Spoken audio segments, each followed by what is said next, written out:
The morning of March 3rd, 2025, in the normally serene and leafy streets of Brentwood, Los Angeles, would go down in Hollywood history, but not for glitz, glamour, or red carpet premieres. This was the morning that the unimaginable became reality. A son allegedly turned on his own parents in one of the most shocking cases the city had ever seen. Rob Reiner, the iconic actor-director whose career spanned decades, had spent his life creating stories that captivated millions. Michelle Reiner, a talented photographer-producer, had been his anchor, a partner in both life and creativity. Together, they were the picture of Hollywood accomplishment, a family admired, respected, and envied. But on that fateful Sunday, admiration would turn to horror, as the bodies of both were discovered in their Brentwood home under circumstances so chilling that even the most seasoned detectives were shaken. Before we continue, please hit the like button, subscribe to the channel, and turn on the notification bell for updates. Have you ever wondered what drives someone to commit the ultimate betrayal? The kind that shatters a family and sends shockwaves across an entire community? Because this is exactly the question haunting Hollywood today. Nick Reiner, 32, the son of Rob and Michelle, appeared in court just 3 days after the alleged murders, wearing a blue anti-suicide smock, his face hidden behind a thick beard, his demeanor eerily calm. A man who had been part of this vibrant, successful family now stood accused of an act so heinous it seemed almost cinematic, a real-life horror story, and yet entirely true.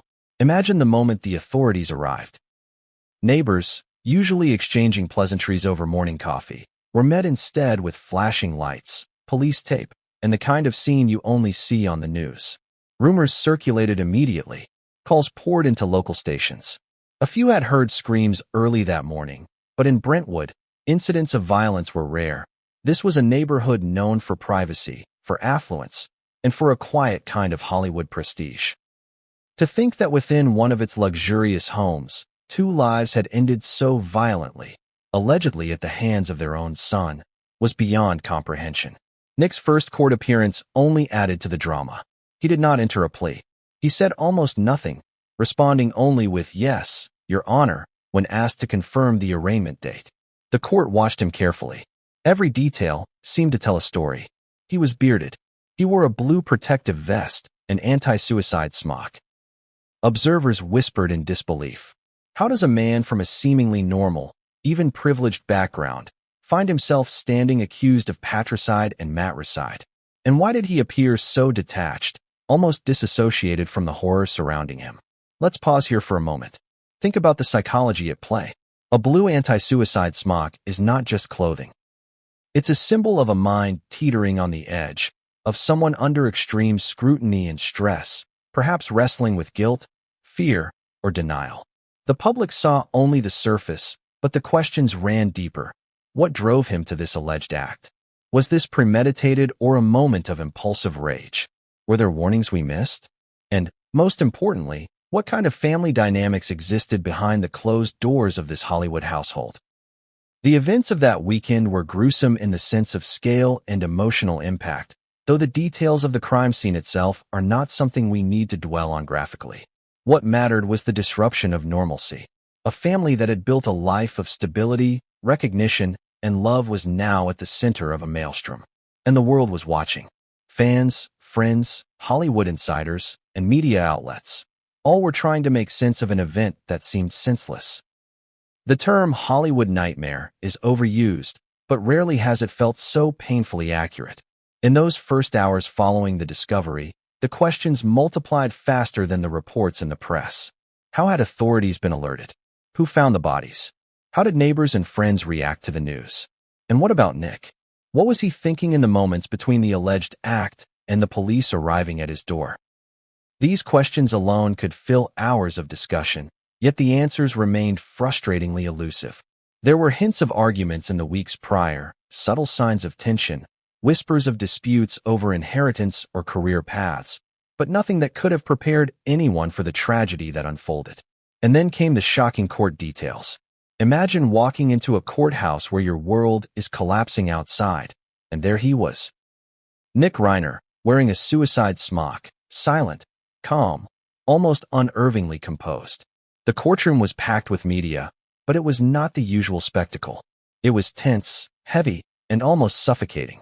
Cameras flashed. Microphones recorded every whispered comment. Some reporters noted his lack of emotion, his eyes fixed ahead, and the slight tremor in his hands. What was running through his mind? Was it regret, fear, or something darker? Hollywood has seen its share of scandals, but this was different.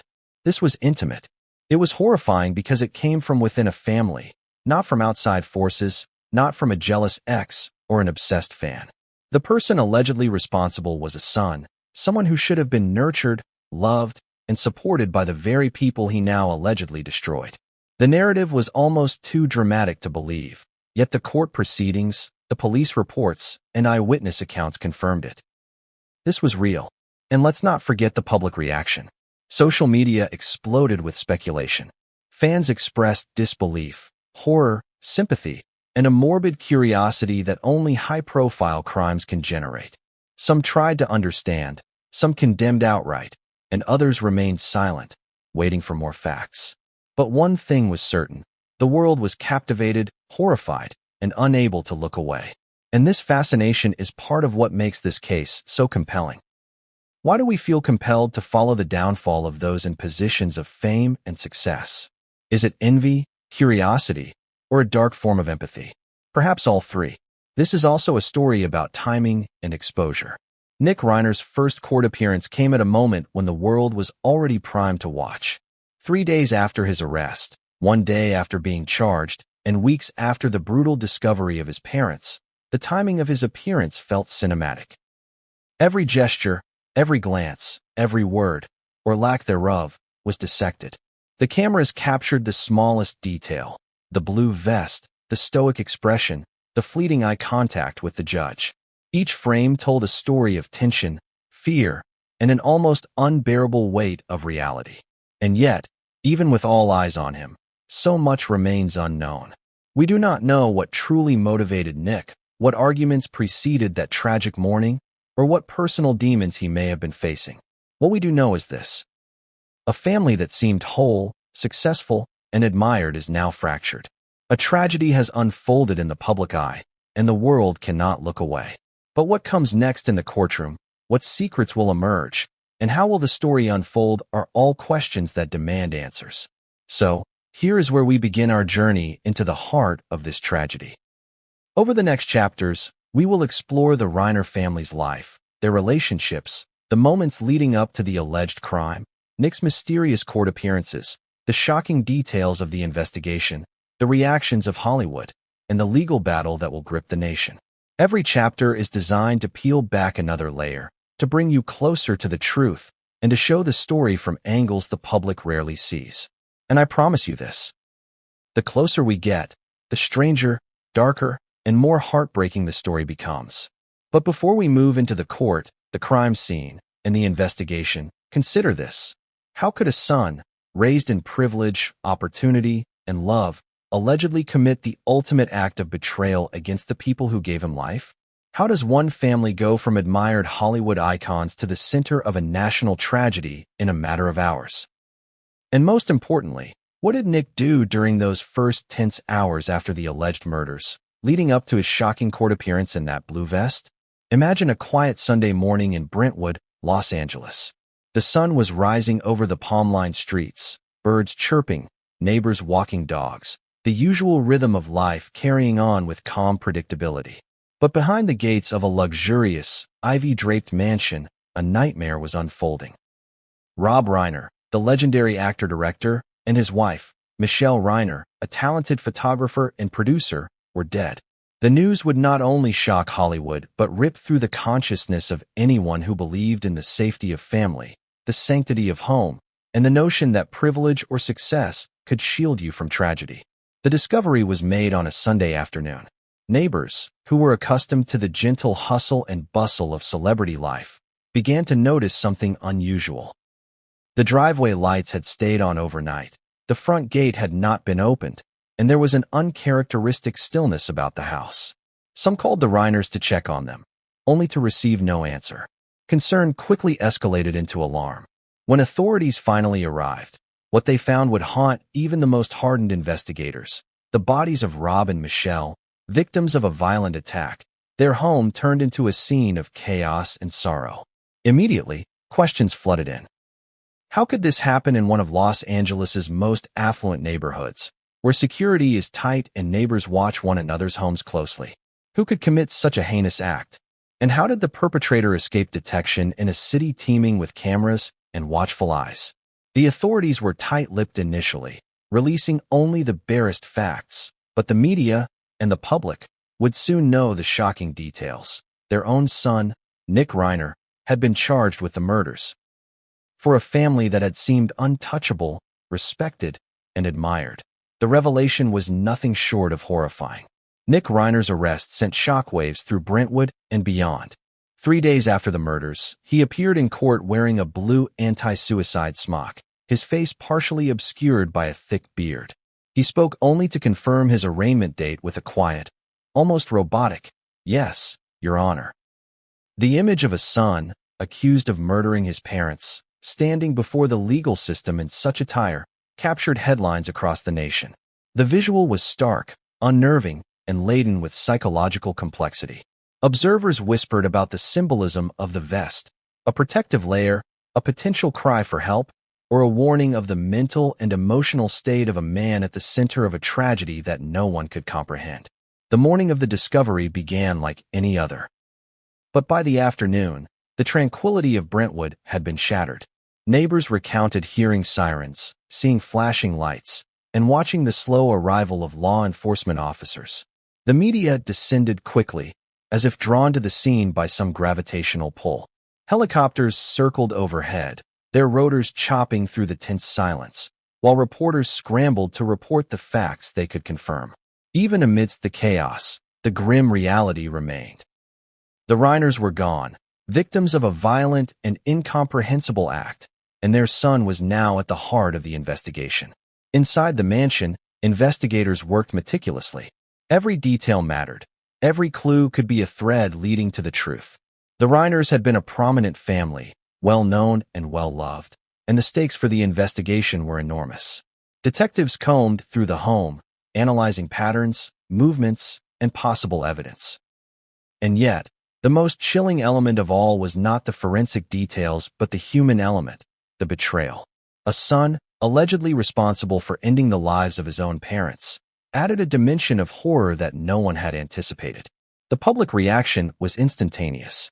Social media erupted with speculation, outrage, and disbelief.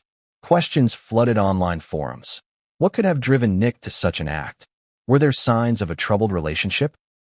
Was this the result of mental illness, financial stress, or something even darker? Commentators dissected family photos, interviews, and past public appearances for clues. The fascination was both morbid and magnetic, a reminder that tragedy in the world of fame and fortune captivates like few other events. Hollywood, too, reacted. Colleagues, friends, and industry insiders expressed their shock.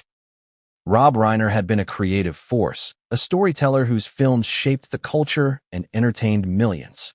Michelle Reiner had been a quiet but influential presence behind the camera, producing projects that carried depth and vision. Together, they represented a Hollywood that balanced public acclaim with private integrity. And yet, the facade of stability had been destroyed in a single, tragic moment. Investigators later noted the rapid sequence of events following the discovery. Police were called by concerned neighbors, arrived at the scene, and began their initial assessment. The mansion, usually a place of warmth, became a crime scene overnight. Nick Reiner had fled, leading authorities on a tense manhunt that culminated in his arrest just 3 days later. In the interim, speculation ran rampant. Every detail, every social media post, every family connection was examined for meaning. The question everyone asked, but no one could answer, was why.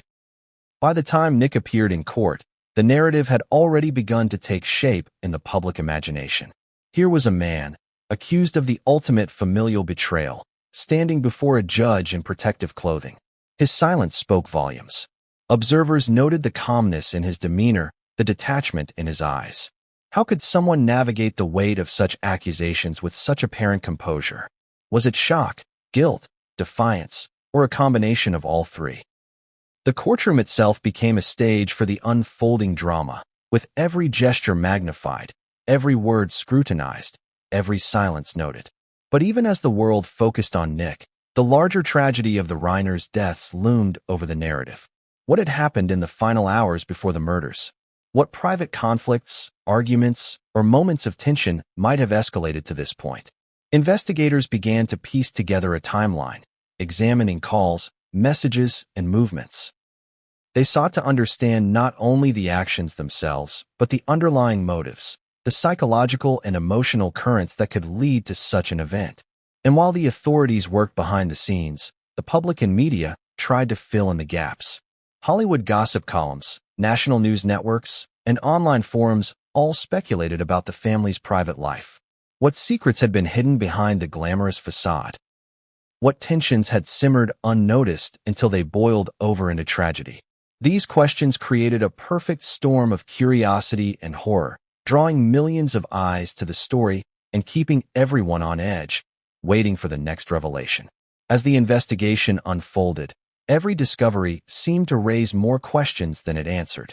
The contrast between the Reiners' public image and the shocking events of that weekend fascinated and horrified in equal measure.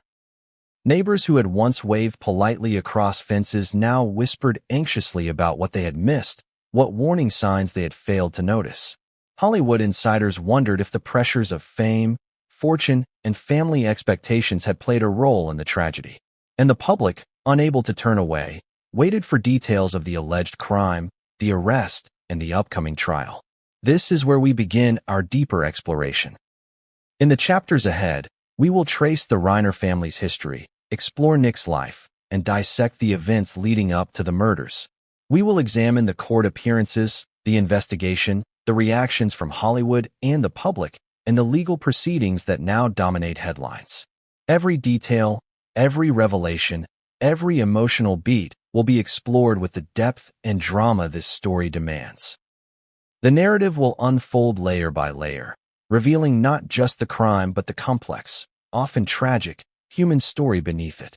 And now, as we prepare to dive into the events that first shocked the Brentwood community, consider this: the story is far from over.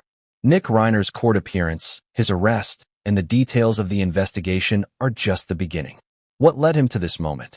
What happened in the hours leading up to the tragedy? And how will the legal system unravel the mystery behind one of Hollywood's most devastating familial betrayals? The answers lie ahead. Mini cliffhanger, but just as investigators began to piece together the timeline, a detail emerged that would shock even the most seasoned detectives, a revelation that would turn the entire case upside down and force everyone to question what they thought they knew about Nick Reiner and his parents. Who exactly is Nick Reiner? It's a question that seems simple at first glance, but as we peel back the layers, the answer becomes increasingly complicated, disturbing, and tragic. In public, he was known as the son of Rob Reiner, the legendary actor-director behind films like This Is Spinal Tap and When Harry Met Sally, and Michelle Reiner, a talented photographer-producer who had quietly shaped projects behind the scenes. In Hollywood circles, Nick was recognized, but never infamous. He was the child of fame, not yet a figure in the spotlight himself. But all of that changed overnight when he was accused of the unthinkable, murdering his own parents. From the outside, Nick's life appeared privileged, stable, and full of opportunity. Growing up in a family that navigated both creative success and the public eye, he had access to a world few experience. Lavish homes, private schooling, exposure to Hollywood luminaries, travel, and a lifestyle most could only dream of. Nick had it all. Friends and acquaintances often described him as quiet, perhaps even reserved, a man who preferred to avoid the limelight while living in its shadow. But beneath the veneer of normalcy, there were hints, subtle and sometimes contradictory, of tensions, struggles, and conflicts that only close friends or family would know. Early childhood accounts paint Nick as a bright, energetic boy, curious and observant. He spent time on movie sets with his father, absorbing the art of storytelling, learning how scenes were built from scratch, and observing the interplay between actors, directors, and crew. Michelle encouraged creativity too, nurturing Nick's interest in photography, design, and media. According to interviews from family friends, he had moments of brilliance and charm, but could also be volatile when challenged or frustrated. As with many children growing up in high-pressure environments, small incidents sometimes escalated into significant conflicts, but nothing hinted at the kind of horror that would later unfold. Nick's teenage years were marked by a search for identity. Growing up in the shadow of a famous father is never easy.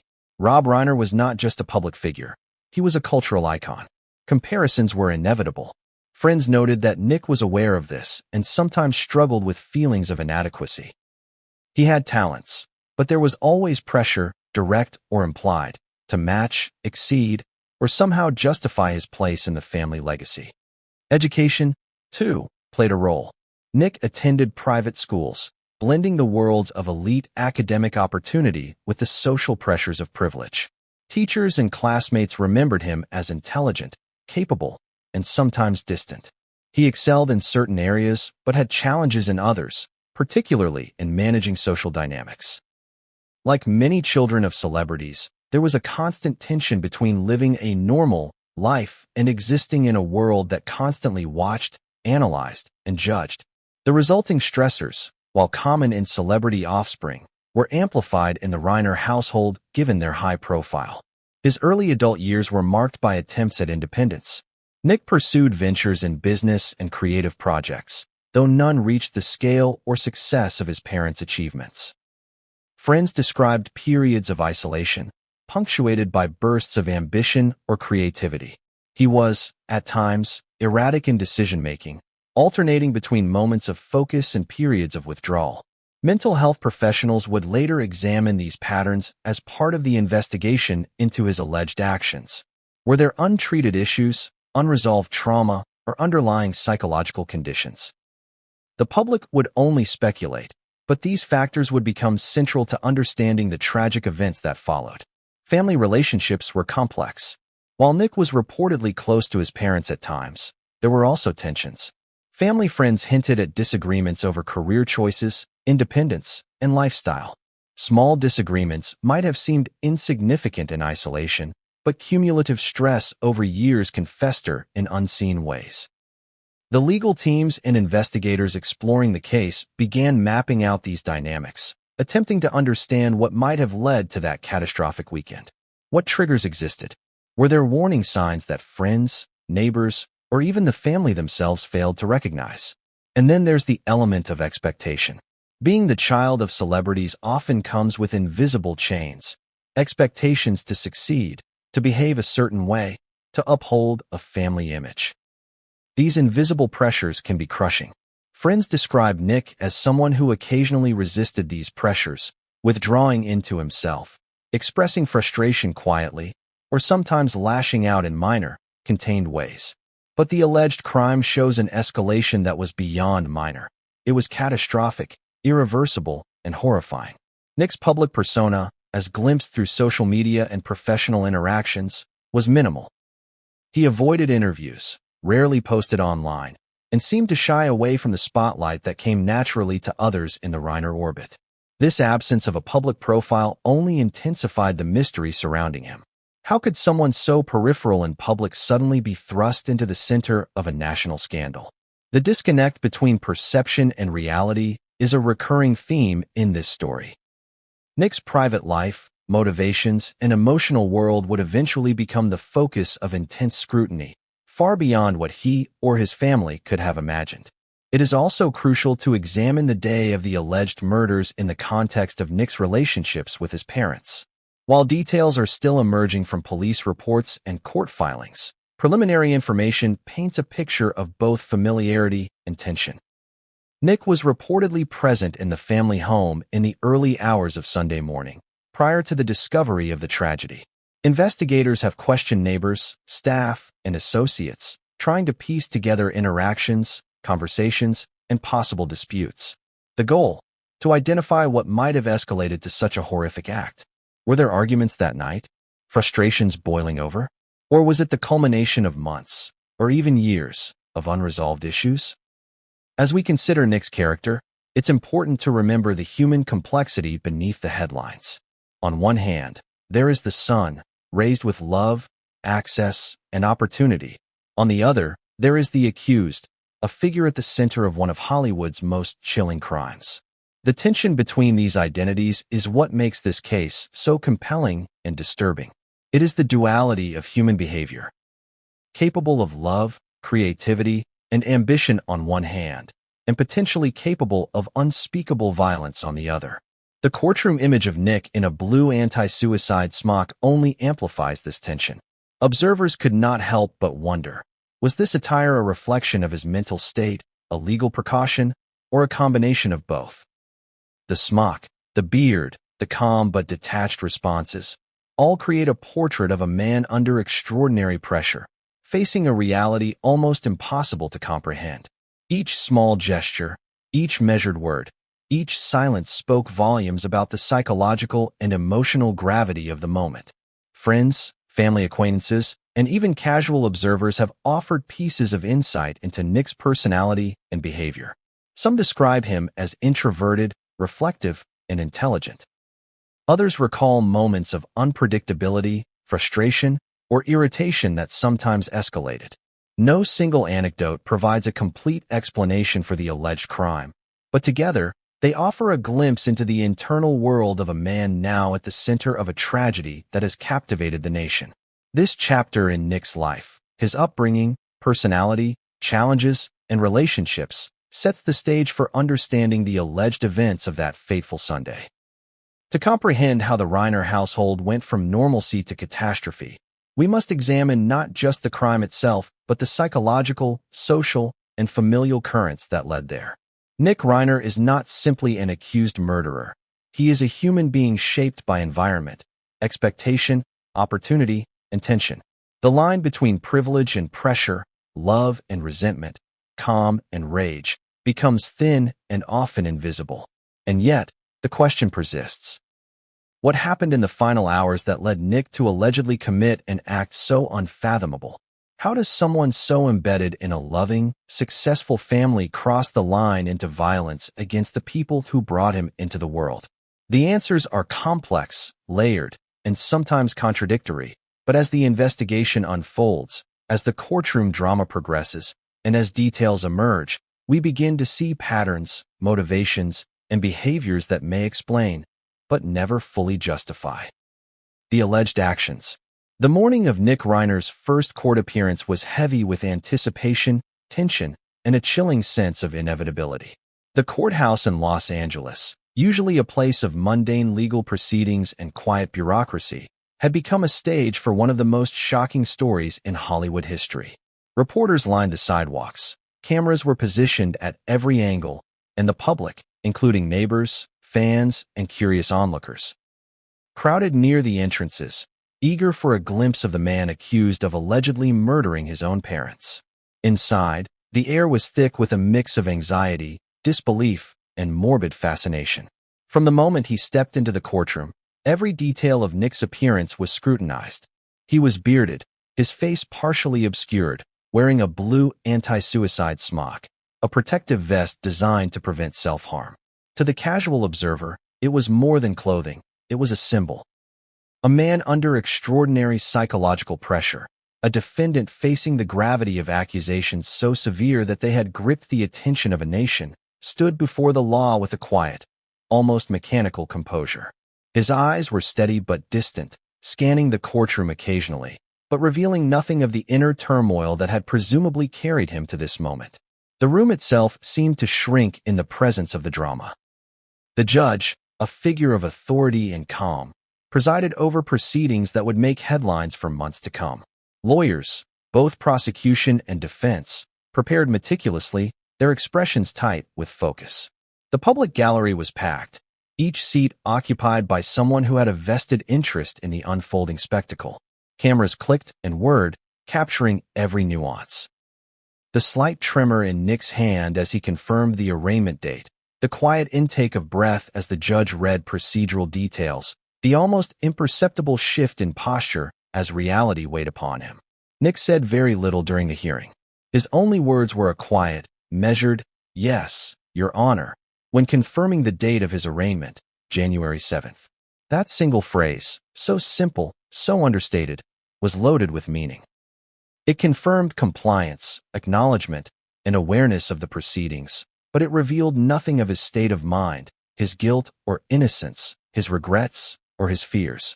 The courtroom audience reacted with a mixture of shock, curiosity, and unease. Many had expected anger, defiance, or emotion, but none appeared. Nick Reiner was a study in calm detachment, a man whose outward composure contrasted starkly with the horror of the accusations.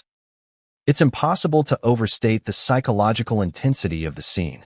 Imagine sitting in that courtroom, aware that a man stands accused of murdering his own parents, and every gesture, every breath, every blink is captured, analyzed, and speculated upon by hundreds of observers and millions of viewers around the world. The courtroom itself becomes a theater of suspense, each movement interpreted as evidence, insight, or clue. Nick's silence, for instance, prompted endless speculation. Was it defiance? Shock? A psychological defense mechanism? Or was it simply the weight of someone forced to confront their worst nightmare in public? Security was tight. The blue anti-suicide vest was more than a precaution. It was a sign that authorities understood the risk, both to Nick himself and to the procedural integrity of the hearing.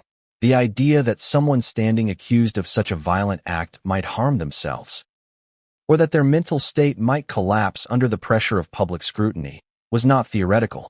It was a possibility that courts and law enforcement had to plan for, and Nick's attire reflected a system grappling with the gravity of the situation. To the public, it was a stark visual reminder. This was no ordinary case. And yet, even as he stood quietly in the courtroom, the story outside continued to spiral. Social media exploded with commentary, speculation, and analysis. Journalists shared every available detail, sometimes exaggerating for effect, other times struggling to piece together facts from conflicting reports. Headlines screamed about betrayal, family tragedy, and the chilling details of the alleged crime. Online forums debated motives, mental health, and potential outcomes. The intensity of public attention created an almost surreal environment, where fact, rumor, and interpretation blurred together. Behind the scenes, legal teams were preparing for what would become a high-stakes battle. The defense focused on establishing context, Nick's mental state, family dynamics, possible mitigating circumstances. The prosecution, meanwhile, aimed to present a narrative that was simple in its horror but complex in its implications. The premeditated loss of 2 lives at the hands of the very person who should have cherished them most. Each legal argument, each procedural motion, was a thread in a story that would unfold over months, revealing both the human tragedy and the procedural rigor of the justice system. What made the arraignment especially gripping was not just the alleged crime itself, but the psychological interplay. Observers noted Nick's calm, almost robotic demeanor. He neither cried nor displayed anger, yet his presence filled the room with tension. Every eye in the courtroom was on him, and yet he seemed detached, like a man observing his own life from a distance. Some experts later suggested this could be a coping mechanism, a way of emotionally insulating himself from the enormity of what had happened. Others speculated that it could indicate a deeper psychological disturbance, a mind unmoored from the moral and emotional compass that would normally prevent such an act. Even small details mattered. How he walked into the courtroom, the way he nodded slightly in acknowledgement of the judge, the subtle hand movements as he adjusted his vest. These tiny gestures were dissected by journalists, armchair psychologists, and viewers alike. In moments like these, every nuance of human behavior becomes a potential clue to motive, state of mind, or guilt. The courtroom, in effect, became both stage and microscope, a place where law, psychology, and public curiosity collided. Yet, despite the media frenzy, the legal procedures followed a predictable rhythm. The arraignment itself was brief. Dates were confirmed. Legal representation was established. The judge read the charges. And through it all, Nick remained silent beyond the one acknowledgement. This silence, however, was deafening in its impact. It set the tone for the months to come, creating a sense of foreboding that would only deepen as the legal process unfolded. Outside the courtroom, reactions were equally intense. Fans, neighbors, and casual observers struggled to reconcile the image of a quiet, privileged young man with the horror of the allegations. How could a son of loving parents, raised with opportunity and support, be accused of an act so unimaginable? It was a question that dominated conversations, online debates, and media commentary. Psychologists and experts were called upon to speculate about motives, family dynamics, and mental health factors. Everyone had an opinion, but few could claim real insight into what had happened behind closed doors. And then came the symbolic moments. The blue vest, the stoic expression, the minimal speech. These details created an indelible image, one that would be repeated in headlines, television segments, and social media feeds for weeks. Nick Reiner, accused of one of Hollywood's most shocking crimes, had made his first public appearance, and the world could not look away. The courtroom had become a theater of suspense, the audience global, and the stakes enormous. Mini cliffhanger, but the arraignment was just the beginning. What happened in the hours after the hearing, as investigators delved deeper into the family home, would reveal shocking details about Nick's behavior, the family's final hours, and secrets that no one could have anticipated. These revelations would shake Hollywood, law enforcement, and the public to their core, and set the stage for the most intense legal battle of Nick Reiner's life. The Brentwood mansion, a picture of affluence and privacy by day, had transformed overnight into the epicenter of one of the most disturbing investigations in Hollywood history. The quiet, manicured streets that had once echoed with the soft hum of life were now alive with flashing lights, murmuring detectives, and the low buzz of media helicopters circling above. For neighbors and witnesses, it was hard to reconcile the opulent estate with the horror that had unfolded inside its walls. Rob and Michelle Reiner, a couple celebrated for their creativity, warmth, and influence, had been violently taken from this world. And at the center of it all stood their son, Nick Reiner, accused of committing the unthinkable. Police reports later described the scene as both chaotic and tragic, a reflection of lives violently interrupted. Forensic teams meticulously combed through the home, cataloging every piece of evidence, noting the positions of objects, the state of rooms, and the presence of anything out of place. It was not just the brutality of the alleged act that captured attention, it was the intimacy. This wasn't a random act of violence by an intruder or an opportunistic criminal. This was an alleged act within the sanctity of a family home, by someone who knew the rhythms, routines, and secrets of the household. Every detail spoke volumes about betrayal, trust shattered, and the fragility of human relationships. The investigators began with the basics: entry points, security cameras, and timelines. The Reiner mansion was equipped with state-of-the-art security, including surveillance cameras, alarms, and even neighborhood watch protocols. Yet, despite these precautions, the crime occurred. The initial assessment suggested familiarity played a key role. The alleged perpetrator, Nick Reiner, knew the layout, the schedules, and the vulnerabilities. This knowledge transformed what could have been a preventable tragedy into a devastating inevitability, at least in the eyes of law enforcement. As detectives moved through the home, the details began to paint a haunting picture of the final hours. Rooms that had been filled with laughter, light, and daily life now contained an eerie silence, broken only by the quiet footfalls of investigators. Personal belongings were untouched in some areas, scattered in others, suggesting moments of struggle or interruption. Every item, from furniture placement to digital devices, became a clue, a piece of the puzzle in understanding not just the mechanics of the crime, but the human drama behind it. Neighbors recalled subtle warning signs in the weeks leading up to the tragedy. Odd arguments, tense phone calls, unusual comings and goings. They had been minor at the time, barely noticeable, but in retrospect, they hinted at a growing tension within the Reiner household. Investigators considered these accounts carefully, as patterns of domestic stress, conflict, or psychological strain often reveal the deeper motives behind violent acts. Forensic psychologists would later note that while outward signs of distress were present, they were subtle and easily overlooked, making this tragedy all the more shocking. Forensic evidence began to emerge, though much of it remains confidential due to the ongoing legal process.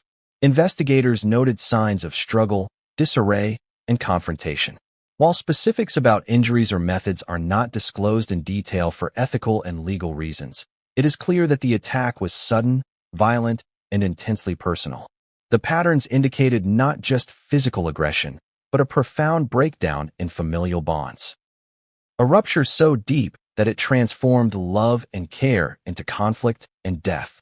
Every corner of the home seemed to whisper questions about what had led to this breaking point. Investigators also analyzed digital footprints, phones, computers, emails, and social media. In the modern world, technology often holds the key to understanding human behavior, and in this case, it revealed critical details about communication patterns, recent conflicts, and potential triggers. Messages between family members, timestamps of activity, and even the absence of expected communications painted a complex portrait of domestic tension. Each digital clue helped form a timeline, a narrative, and a psychological profile of the events leading to the alleged crime. The involvement of Nick Reiner added another layer of complexity to the scene. He was familiar with every aspect of the home, the layout, the security, the routines of his parents. This familiarity made the alleged act both possible and extraordinarily tragic. Detectives had to consider not only what occurred, but how and why. A combination of logistics, opportunity, and motive that would guide the investigation and eventually form the backbone of the prosecution's case.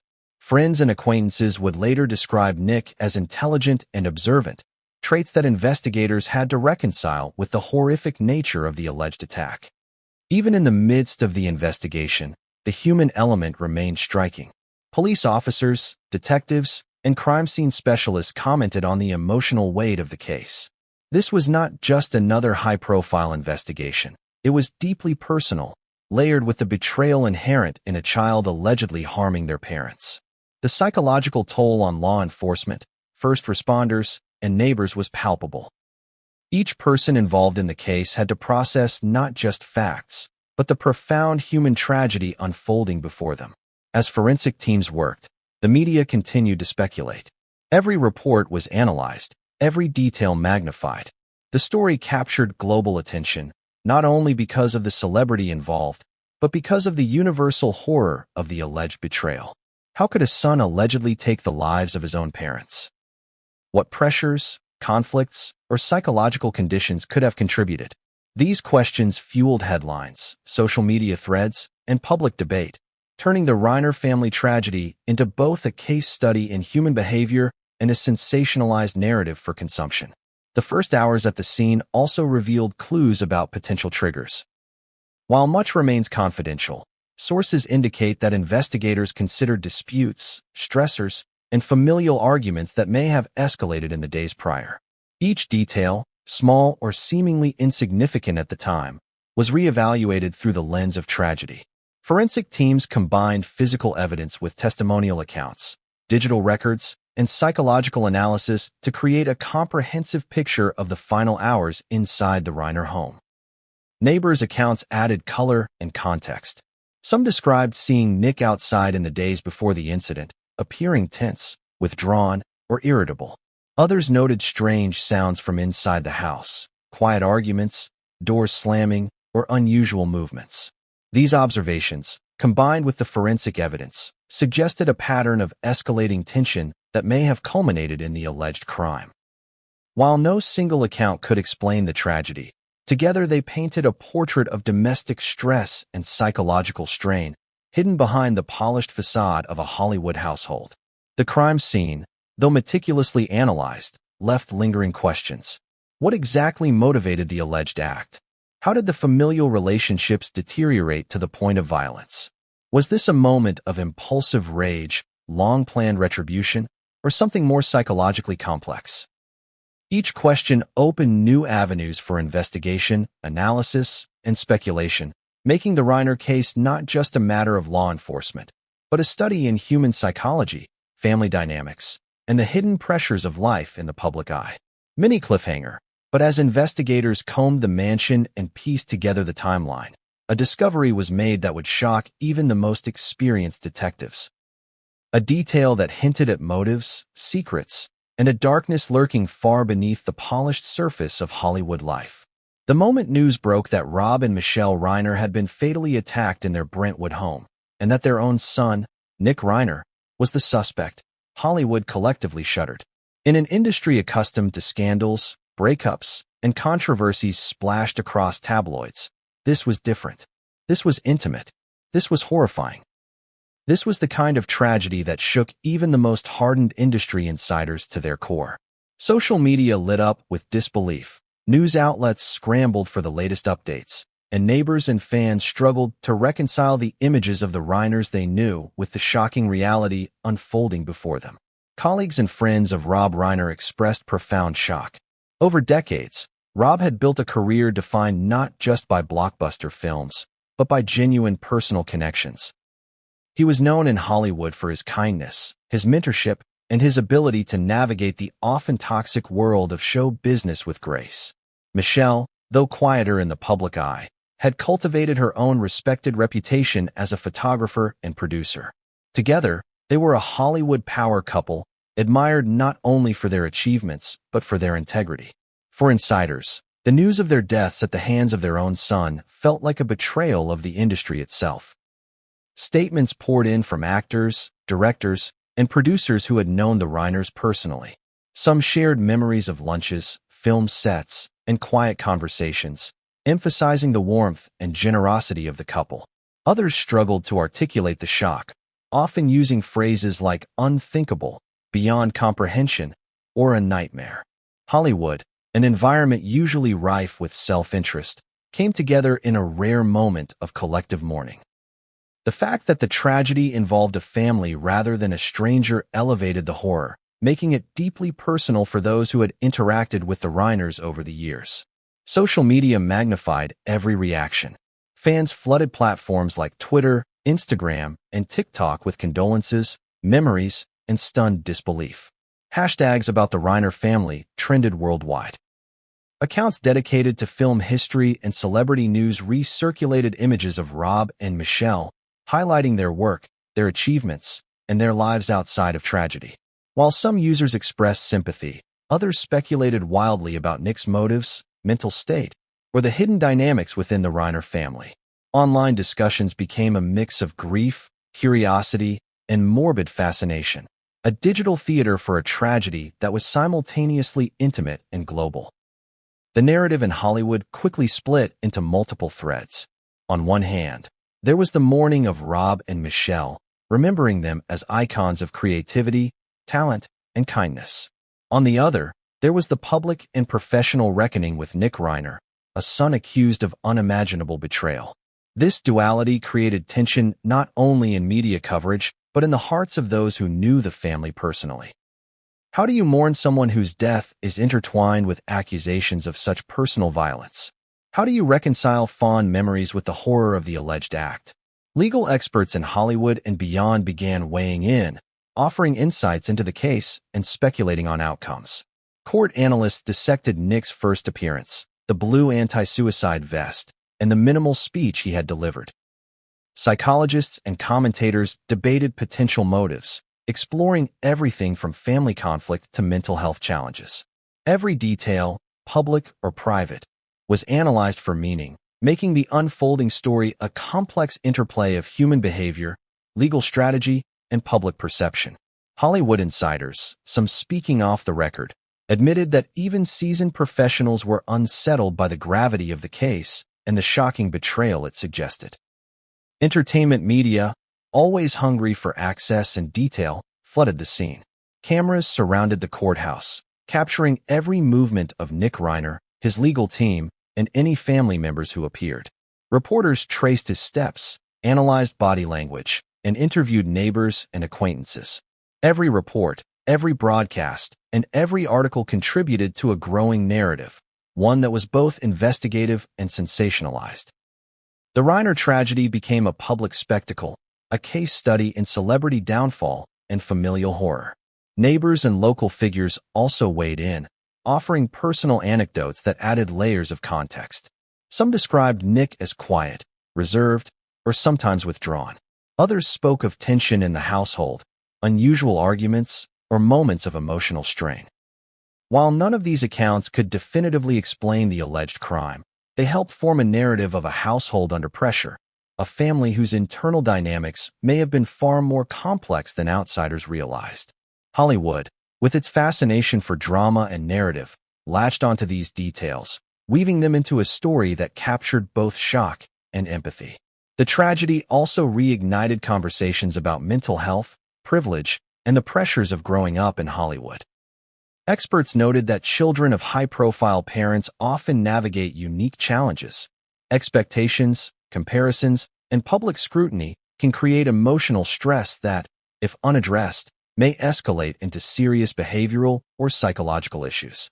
While no explanation absolves alleged violence, understanding these pressures provided context for the public and industry professionals trying to make sense of Nick Reiner's alleged actions.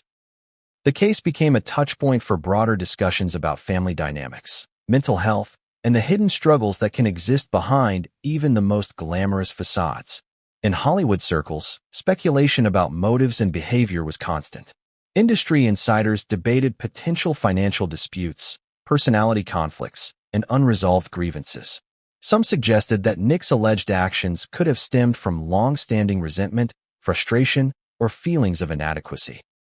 Others speculated that mental health issues might have played a role, noting the protective blue vest, his calm detachment in court, and other behavioral cues.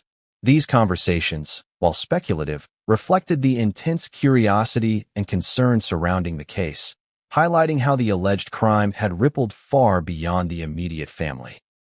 Even as mourning and speculation intertwined, the Reiner case forced Hollywood to confront uncomfortable questions about family, privilege, and hidden struggles. How often do we assume that wealth, fame, and opportunity insulate against tragedy? How often do we ignore subtle signs of stress, tension, or mental health struggles because appearances suggest everything is fine? The Reiner tragedy reminded the industry and the public that behind every image, every red carpet, and every successful project, there can exist personal pain, conflict, and turmoil. And yet, amidst the grief and speculation, the public could not look away. Every court appearance, every revelation from investigators, and every media report fueled curiosity and horror. The Reiners were icons, the alleged perpetrator was their own son, and the story unfolded in real time for a global audience. Hollywood reacted not just as an industry, but as a community witnessing a deeply human tragedy, the collapse of a family, the betrayal of a son, and the loss of lives that had shaped culture, art, and countless personal memories. Many cliffhanger, but as Hollywood mourned and speculated, investigators uncovered a shocking detail about Nick Reiner's actions in the hours following the alleged murders. An action so unexpected it would deepen the mystery, raise new questions about his state of mind, and challenge everything the public thought they knew about the case. The investigation into the tragic deaths of Rob and Michelle Reiner did not simply stop at the crime scene or the arraignment. From the very first moments, law enforcement understood that this case was complex, layered, and fraught with psychological, social, and legal complications. The initial shock had passed, and now the meticulous work began. Detectives, forensic specialists, and investigators from multiple agencies converged on Brentwood, determined to uncover not just what had happened, but why, and, critically, whether it could be legally proven beyond a reasonable doubt.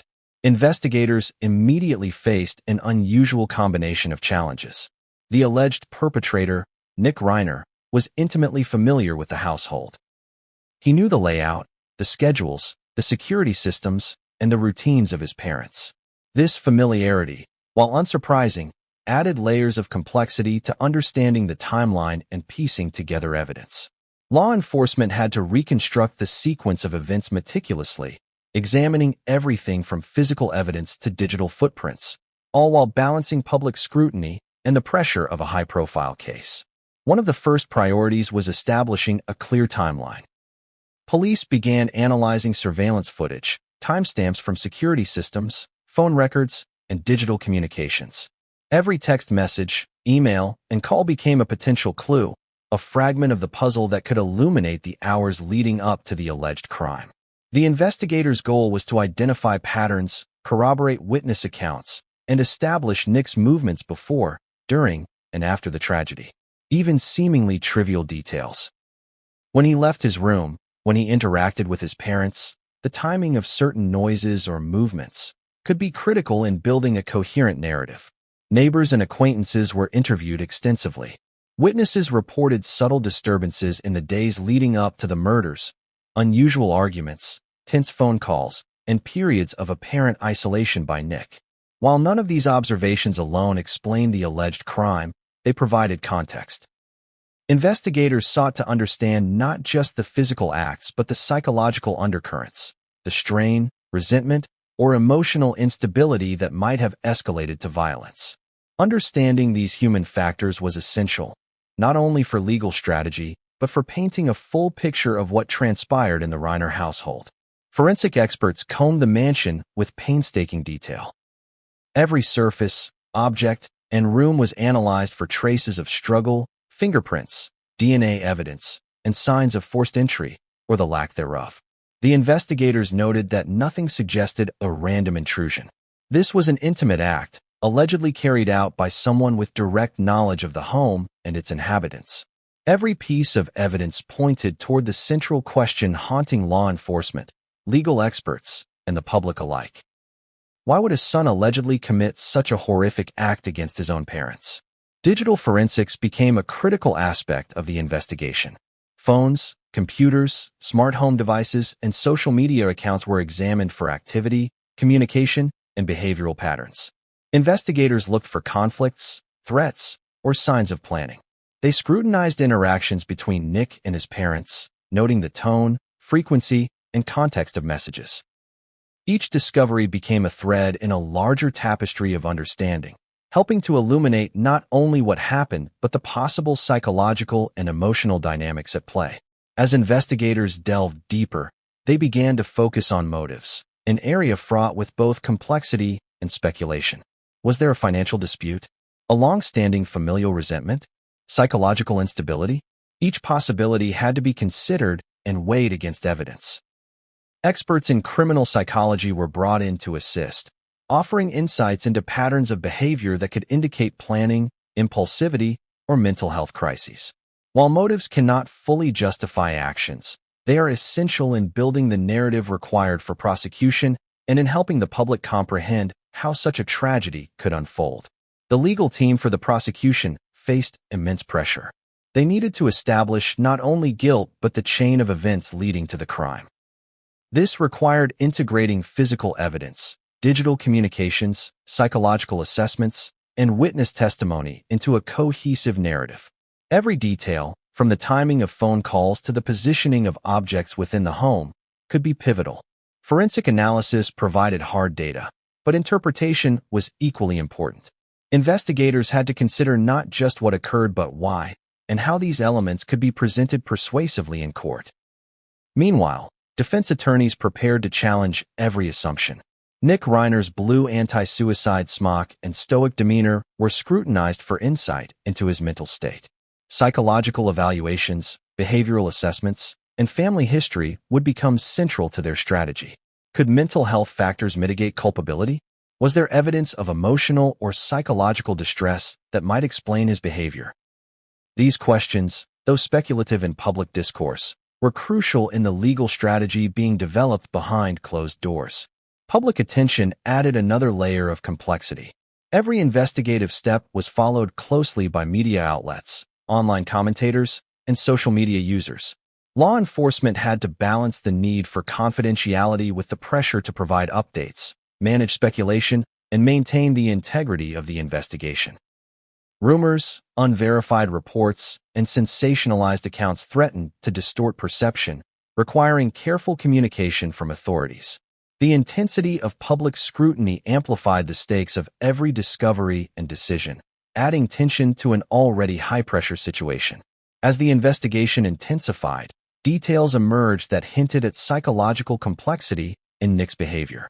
Witnesses reported seeing him isolated, withdrawn, or displaying erratic moods in the days prior. Security footage suggested patterns of movement that were both routine and unusual. Investigators began to build a profile, not just of his actions, but of his mental and emotional state. These insights would become critical in both the prosecution and defense narratives as the legal battle prepared to enter the courtroom. The intensity of the investigation also revealed fractures in the public narrative. Early speculation painted Nick as either cold and calculated or unstable and impulsive. Investigators had to sift through evidence without bias, separating fact from perception, reality from rumor. The stakes were enormous. Any misstep could jeopardize the case, compromise justice, or distort public understanding. Every decision, from forensic analysis to witness interviews, was conducted under extraordinary pressure, highlighting both the complexity and the gravity of the situation. In short, the investigation into the Reiner tragedy became a multifaceted effort, combining forensic science, psychology, digital analysis, and traditional police work. Every element of Nick Reiner's life, behavior, and interaction with his parents was scrutinized, each detail adding to the increasingly complex mosaic of the case. Law enforcement and legal experts worked tirelessly to unravel a tragedy that was as emotionally disturbing as it was legally challenging. Mini cliffhanger. But just as investigators believed they were beginning to understand the timeline and possible motives, a shocking new piece of evidence emerged.